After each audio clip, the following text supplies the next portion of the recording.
देखिए आप कोई इन तीनों माताओं के चरणों का अवलोकन करके पूजन कीजिए इस भजन के दौरान। सबसे पहले जो आज के यजमान है वो इन तीनों माताओं के चरणों का पूजन करेंगे और अपने जो श्रद्धा सुमन है इनके चरणों में अर्पण करेंगे। उसके बाद में आपकी परंपरा से उठ करेंगे। सबकी मैया कभी अपना हाल सुनाया करो। मंदिर में बैठी रहती हो कभी बाहर भी आया जाया करो। मंदिर में बैठी रहती हो कभी बाहर भी आया जाया करो। मंदिर में बैठी रहती हो कभी बाहर भी आया जाया करो।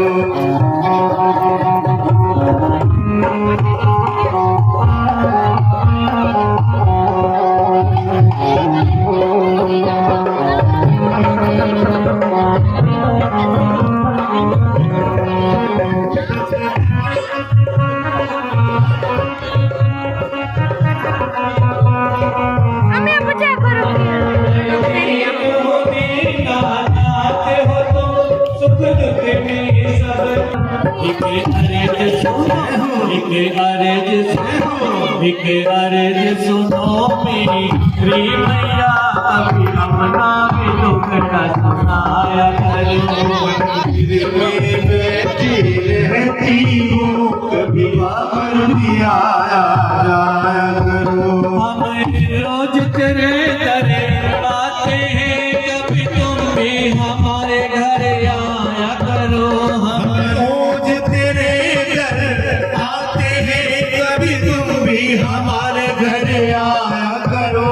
मंदिर में जय हो, मंदिर में जय हो, मंदिर में बैठी रहती हो कभी भक्तों के घर में आया करो। मंदिर में बैठी रहती हो कभी बाहर भी आया जाया करो।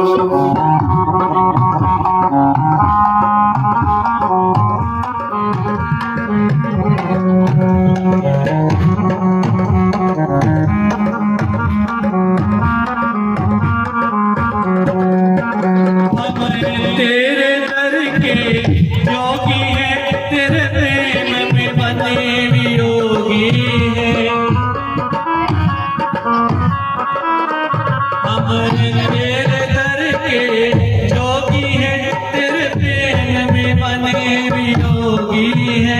हसरत मन में हसरत मन में हसरत मन में तार की है कभी अपना दीदार कराया करो। मंदिर में बैठी रहती हो कभी बाहर भी आया जाया करो। हम रोज तेरे दरे आते हैं कभी तुम भी हमारे घर आया करो। हम रोज तेरे घर आते हैं कभी तुम भी हमारे घर आया करो। मंदिर में मंदिर में मंदिर में बैठी रहती हो कभी बाहर भी आया जाया करो। मंदिर में बैठी रहती हो कभी बाहर भी आया जाया करो। मंदिर में बैठी रहती हो कभी बाहर भी आया जाया करो। मंदिर में बैठी रहती हो कभी बाहर भी आया जाया करो। नहीं आती जब तक उसकी जन्म कुंडली में मृत्यु का विधान ना लिखा हो। तो उस ईश्वर के अलावा और कोई मृत्यु देने वाला है नहीं। और सुनो, आज तुम अपने आप को राजा मानते हो, तुम्हारी मृत्यु के बाद तुम और मैं हम दोनों एक समान हो जाएंगे। इतना ज्ञान जब दिया तो राजा रघुगण जड़ भरत के चरणों में पड़ गया और कहने लगा, मिलती है साधुओं की संगति कभी कभी,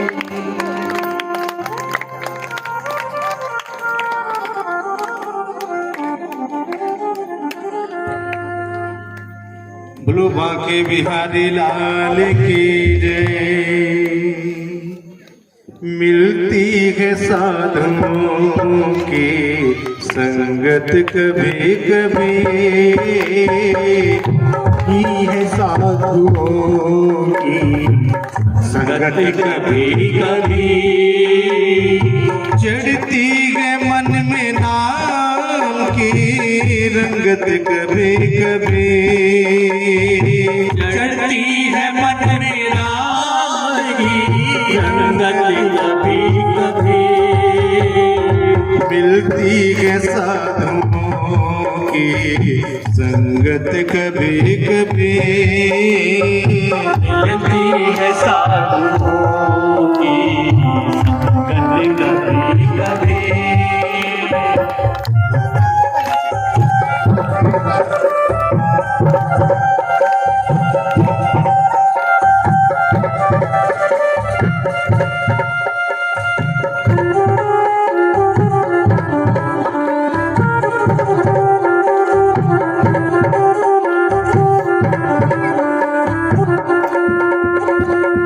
निर्धन के घर में शहंशाह मुश्किल से आते हैं। निर्धन के घर में शहंशाह मुश्किल से आते हैं। निर्धन के घर में शहंशाह मुश्किल से आते हैं। नदियों में जैसे हंसों की पंगत कभी कभी, मिलती है साधुओं की संगत कभी कभी। चढ़ती है मन में नाम की रंगत कभी कभी। चढ़ती है मन में राम की रंगत कभी कभी। मिलती है साधुओं की संगत कभी कभी, मिलती है साधुओं की संगत कभी कभी।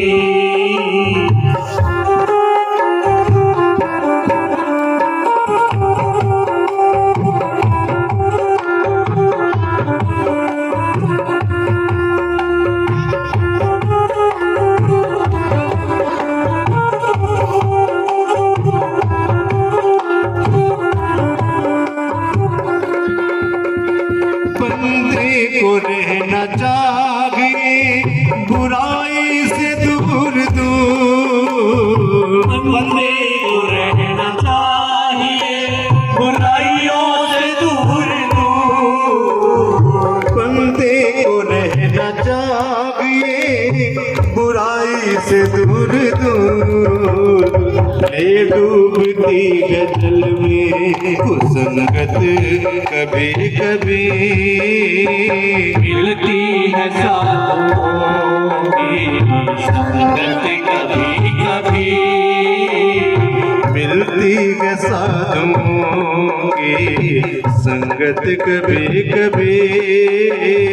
मिलती है साधुओं की संगत कभी कभी।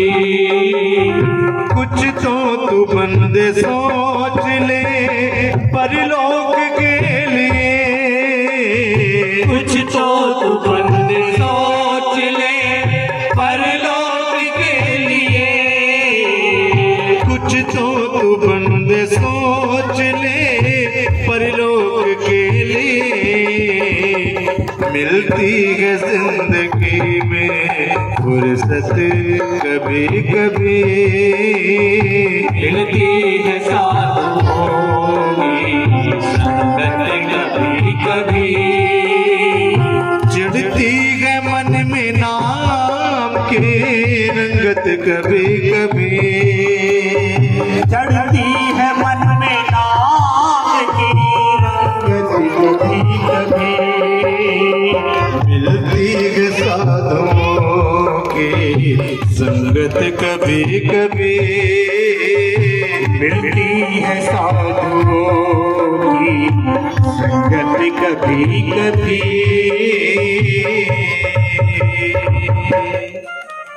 प्रेम से बोलिए श्री सतगुरुदेव महाराज की जय। और आज जड़ भरते के द्वारा सत्संग करके राजा नहुस जो है उसने राजपाट का त्याग कर दिया और वन में जाकर के तप करने लगा। प्रेम से बोलिए श्री हरिनारायण भगवान की जय। और अब आगे की कथा में महात्मा सुखदेव जी गंगा जी की महिमा का वर्णन करते हैं।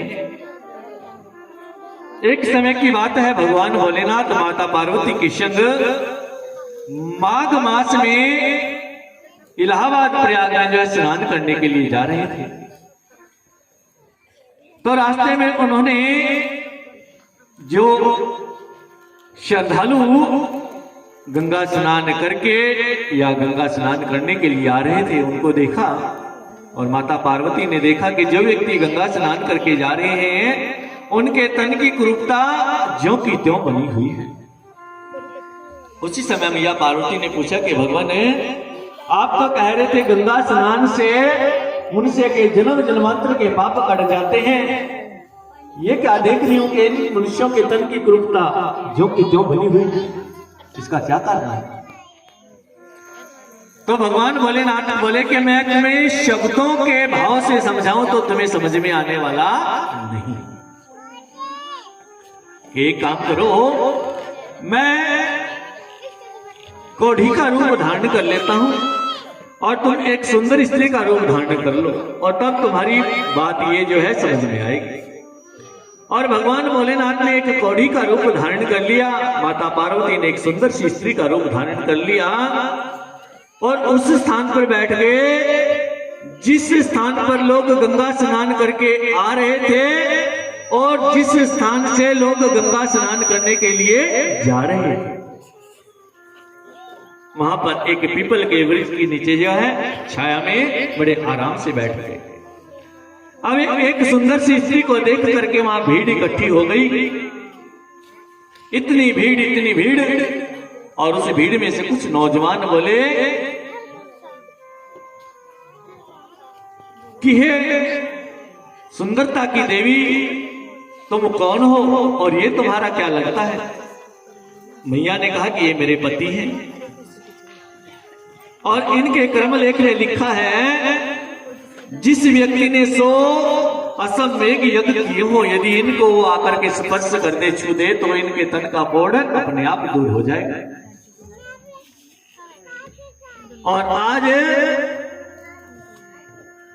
वो नौजवान बोले कि तू इसको छोड़, ये तो 1-2 दिन में मृत्यु को प्राप्त हो जाएगा, तू हमारे साथ चल, हम तुझे महलों में रखेंगे। जिसके मुंह में जो बात आई सो उन्होंने कहा, लेकिन मैया ने अपने पतिव्रत धर्म का त्याग नहीं किया। और उस समय उस भीड़ में से एक नौजवान पुरुष है जिसकी आयु लगभग 25 से 30 वर्ष, उस भीड़ को चीरता हुआ माता पार्वती और भगवान भोलेनाथ के पास पहुंचा। मैया से पूछा कि इनको क्या हो गया? मैया ने कहा इनको कोढ़ हो गया है। इनके कर्म लेख में लिखा है कि जिस व्यक्ति ने 100 अश्वमेध यज्ञ किए हों, यदि उनको छू दे तो इनके तन का कोढ़ अपने आप दूर हो जाएगा। आज वो नौजवान पुरुष बोला कि मैया आप 100 अश्वमेध यज्ञ की बात कर रहे हैं, मैंने तो लाखों करोड़ों अश्वमेध यज्ञ कर लिए हैं इतनी सी उम्र में। मैया बोली तुम्हारी आयु लगभग 25-30 वर्ष की है, तुमने इतनी सी उम्र में लाखों करोड़ों अश्वमेध यज्ञ किस प्रकार की? भक्त बोला कि माताजी वेदों में लिखा है कि जो व्यक्ति गंगा स्नान का संकल्प करके अपने घर से जितने कदम नंगे पैर चलता है और गंगा स्नान के लिए जाता है, एक कदम का फल 100 अश्वमेध यज्ञ के बराबर मिलता है। और मैं तो हर रोज अपने घर से नंगे पैर जो है गंगा स्नान करने के लिए जाता हूं, तो इस प्रकार मैंने तो न जाने लाखों करोड़ों अश्वमेध यज्ञ जो है प्राप्त कर लिए हैं। और तब मैया बोली कि मेरी आपके चरणों में विनम्र विनती है, आप मेरे पति देव को छू दो, स्पर्श कर दो, इनके तन का कोढ़ दूर हो जाएगा। और उसी समय उस भक्त ने उस हरि के चरणों का ध्यान करते हुए वेद पुराणों में जो बात लिखी है उसको सच मानते हुए जैसे ही भगवान भोलेनाथ को स्पर्श किया उसी समय भगवान भोलेनाथ का वो कोढ़ दूर हो गया। प्रेम से बोलिए श्री हरिनारायण भगवान की जय। तो चलिए हम लोग भी गंगा मैया जी के चरणों को स्पर्श कर लेते हैं। भाई जीते जी गंगा जी में डुबकी लगा ले, वरना मरने के बाद तो कोटली में बंद होकर के सबको जाना ही जाना है। कौन कौन गंगा, कौन कौन माता बहन मेरे बड़े बुजुर्ग गंगा मैया के चरणों में उनके चरणों की पूजा अर्चना करना चाहता है? सभी। तो चलिए मीठी मीठी तालियों से गंगा मैया के चरणों का पूजन करते हैं। कैसे? गंगा माँ की जपी जा गंगे गंगे, गंगा माँ की महिमा पार जपे जा गंगे गंगे, जपी जा गंगे गंगे, जपे जा गंगे गंगे, जपे जा गंगे गंगे, जपे जा गंगे गंगे। हो गंगे हो गंगा माँ की महिमा पारे, जपी जा गंगे गंगे, गंगा माँ की महिमा पार जपे जा गंगे गंगे।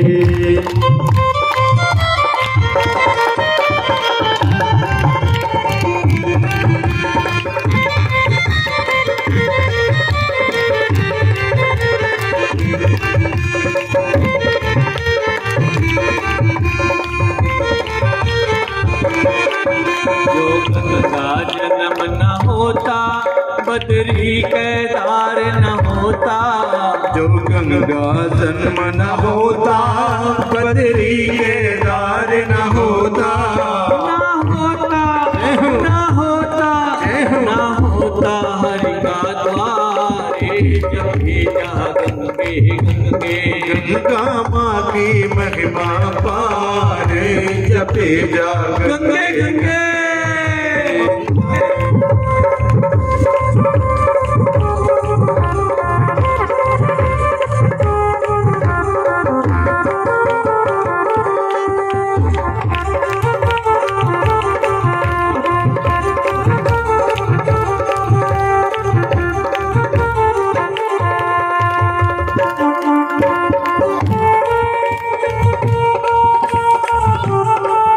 जो उत्तराखंड में आके गंगा का नाम न जापे, जो उत्तराखंड में आके गंगा का नाम न जापे, उसके जीवन को धिक्कारे, जपी जा गंगे गंगे, गंगा माँ की महिमा पार जपे जा गंगे गंगे।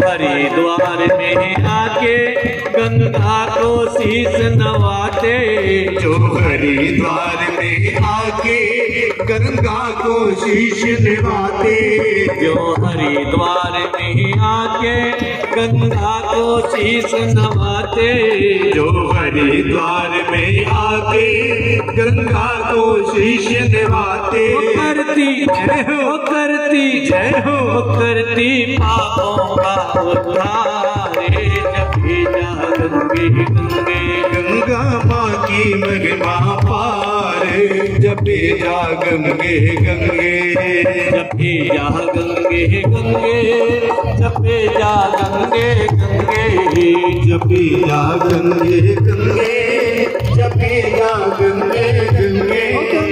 जय हो गंगे, जय हो गंगा माँ की महिमा पारे, जपी जा गंगे गंगे, गंगा माँ की पानी में पार जपिया गंगे गंगे। प्रेम से बोलिए गंगा मैया की। एक सुर एक ताल में हो जाए। नहीं, अभी पेट नहीं भरा, कुछ कमी है। लगता है माताएं नाराज हैं। हिरण्यकश्यपु की कथा आती है और माता अदिति के गर्भ से हिरण्यकश्यपु ने जन्म लिया और जन्म लेकर के जैसे ही युवा हुआ तो ब्रह्मा जी का जो है कठोर तप किया। एक पैर के अंगूठे पर खड़ा होकर के दोनों भुजाओं को जो है ऊपर उठा करके तप किया 100 वर्ष तक। और तब जाकर के ब्रह्मा जी ने उसको आकर के दर्शन दिए और कहा कि वर मांगो, मैं तुम्हारे तप से बहुत अधिक प्रसन्न हूं। और आज हिरण्यकश्यपु ने वर मांगा कि मुझे ऐसा वर दीजिए कि मेरी मृत्यु ही ना हो। ब्रह्मा जी बोले भी मृत्यु तो मेरी भी निश्चित है, कुछ और वर मांगो। और आज हिरण्यकश्यपु ने वर मांगा कि मुझे ऐसा वर दीजिए कि मैं आपकी बनाई हुई सृष्टि में से किसी भी जीव के हाथों ना मरूं। ब्रह्मा जी ने कहा कि तथास्तु। और फिर कहा कि मैं ना मैं जल में मरूं, ना मैं थल में मरूं, ना मैं आकाश में मरूं, ना मैं पाताल में मरूं, ना मैं सुबह में मरूं और ना मैं शाम में मरूं, ना किसी अस्तर से मरूं और ना किसी शस्त्र से मरूं। इतने वर एक साथ मांग लिए ब्रह्मा जी ने कहा कि तथास्तु। इतने सारे वर देकर के ब्रह्मा जी उसी समय अंतर ध्यान हो गए। अब इतने सारे वर पाकर के आज हिरण्यकश्यपु अहंकार के मद में चूर और उसने उसी समय अपनी सेना को लेकर के देवताओं के ऊपर चढ़ाई करके और देवताओं ने उसी समय पर्वत कंदराओं की राह ली। और आज सारे के सारे देवता श्री हरि की शरण में गए। श्री हरि बोले तुम चिंता मत करो, मैं स्वयं इस हिरण्यकश्यपु का उद्धार करूंगा। प्रेम से बोले श्री हरि नारायण भगवान की जय। और हिरण्यकश्यपु का विवाह कयाधु से हुआ और कयाधु के गर्भ से बालक प्रहलाद की उत्पत्ति हुई।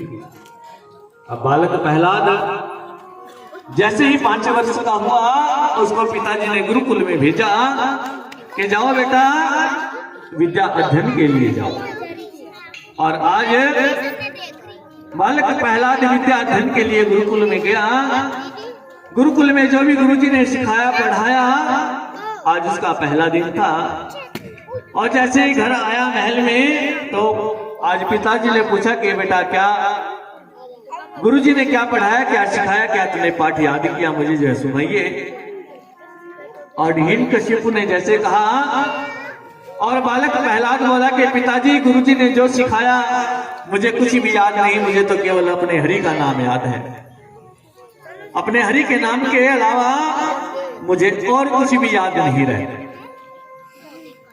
बहुत समझाया हिरण्यकश्यपु ने कि जिस हरि का तू नाम ले रहा है उस हरि ने तेरे बड़े काका को युद्ध में मार दिया, वो हमारा बैरी है। विष्णु हमारा बैरी है। नहीं माना बालक प्रहलाद और कहने लगा कि पिताजी उस हरि की कृपा से आप इस पृथ्वी पर राज कर रहे हो। बस हिरण्यकश्यपु को क्रोध आ गया और हिरण्यकश्यपु ने अपने सैनिकों को बुलाया। सैनिकों से कहा कि हमारे कुल में विष्णु रूपी कांटा कहां से पैदा हो गया, इसको इसी समय जो मृत्यु दंड दे दो।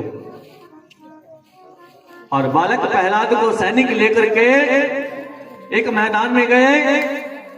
उस मैदान में जो अपनी तलवारों से आज बालक प्रहलाद के शरीर को आर पार करने लगे। लेकिन बालक प्रहलाद के हृदय में हरि विराजमान थे। बालक प्रहलाद का बाल विवाह का नहीं हुआ। उसके शरीर में तलवार और भाले आर पार हो जाते लेकिन घाव बिल्कुल भी नहीं होता।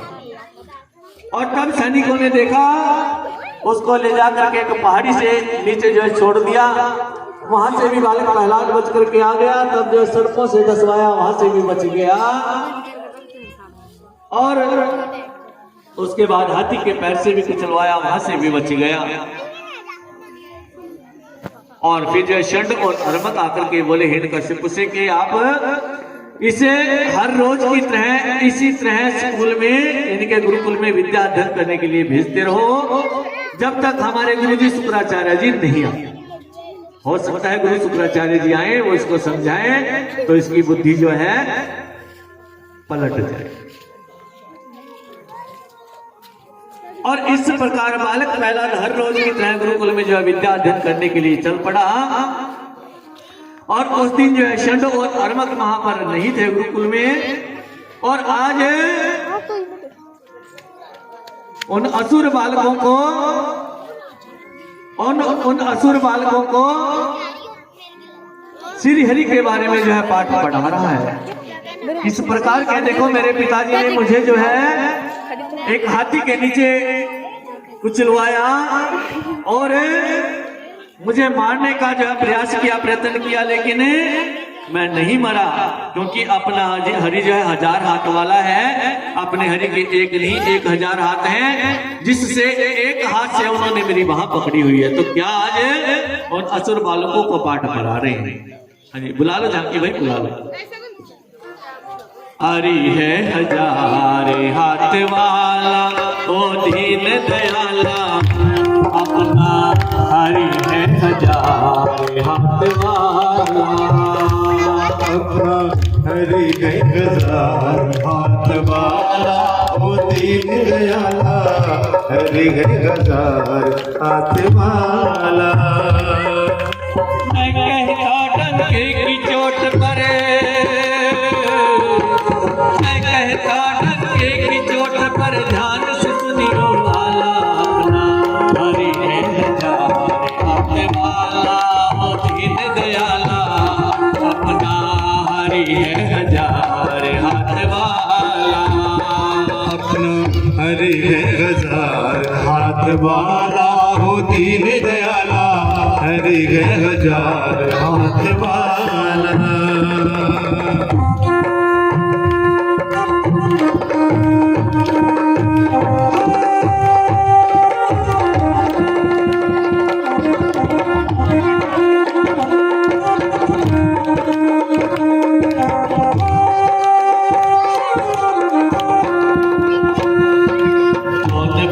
कंकर पत्थर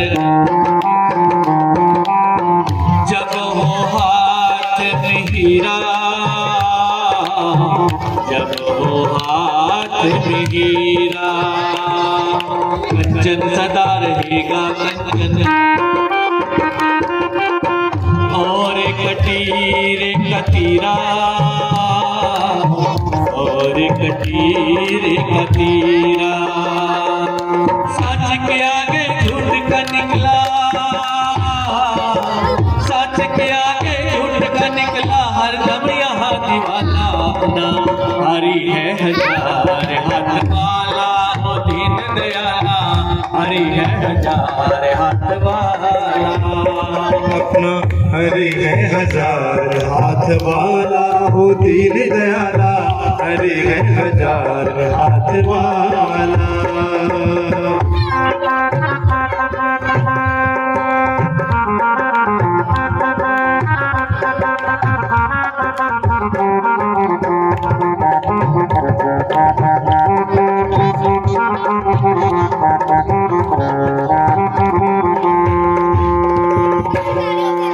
कोई झुका नहीं सकता है अपने प्रभु का झंडा, अपने प्रभु का झंडा, जो उसको झेलेगा उसके सिर पे पड़ेगा डंडा, सिर पे पड़ेगा डंडा। युगों युगों से इस धरती पर, युगों युगों से इस धरती पर हरि का बोलबाला, नाम हरि है हजार हाथ वाला, हो दीन दयाला, हरि है हजार हाथ वाला। अपना हरि है हजार हाथ वाला, वो दीन दयाला, हरि है हजार हाथ वाला। मैं कहता डंके की चोट पर,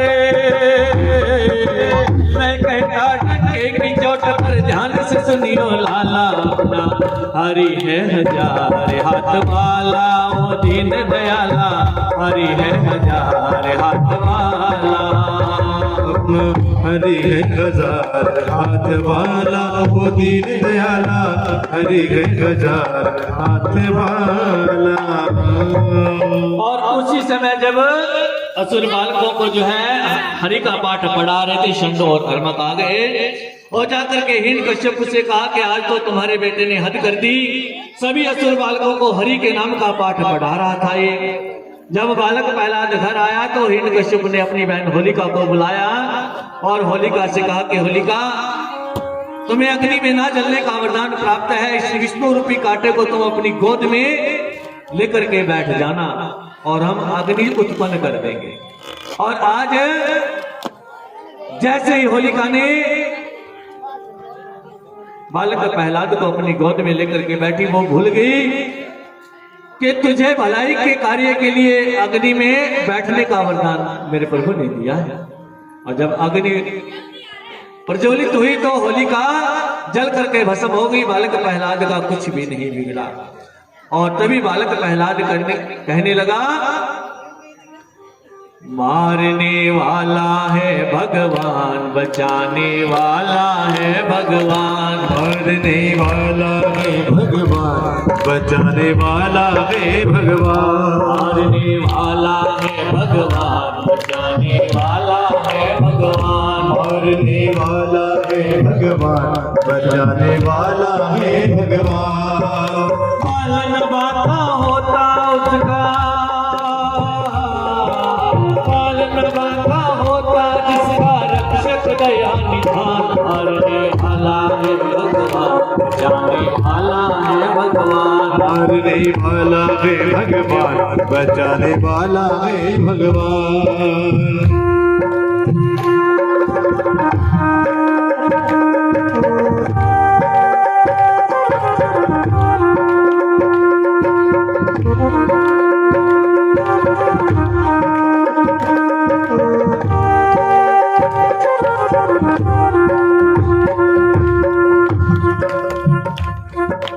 जलधन अगले आकाश पवन पर केवल उसकी सत्ता, केवल उसकी सत्ता, केवल उसकी सत्ता।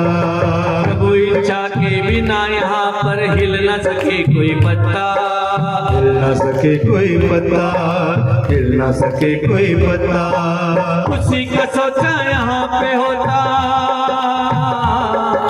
उसी का सोचा यहाँ पे होता, उसकी शक्ति महान। मारने वाला है भगवान, बचाने वाला है भगवान, मारने वाला है भगवान, बचाने वाला है भगवान। मारने वाला है भगवान, बचाने वाला है भगवान, मारने वाला है भगवान, बचाने वाला है भगवान। मारने वाला है भगवान, बचाने वाला है भगवान, मारने वाला है भगवान, बचाने वाला है भगवान। मारने वाला है भगवान, बचाने वाला है भगवान, मारने वाला है भगवान, बचाने वाला है भगवान।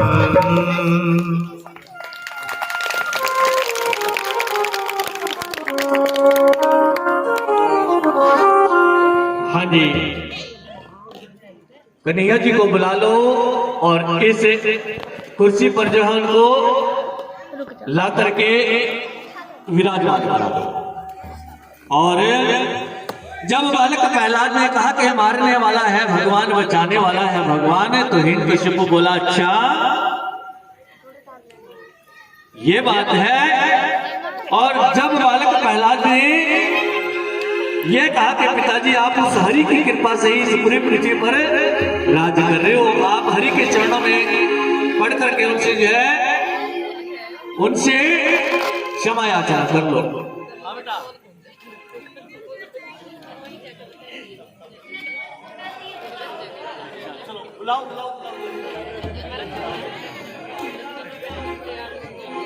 हाँ जी आप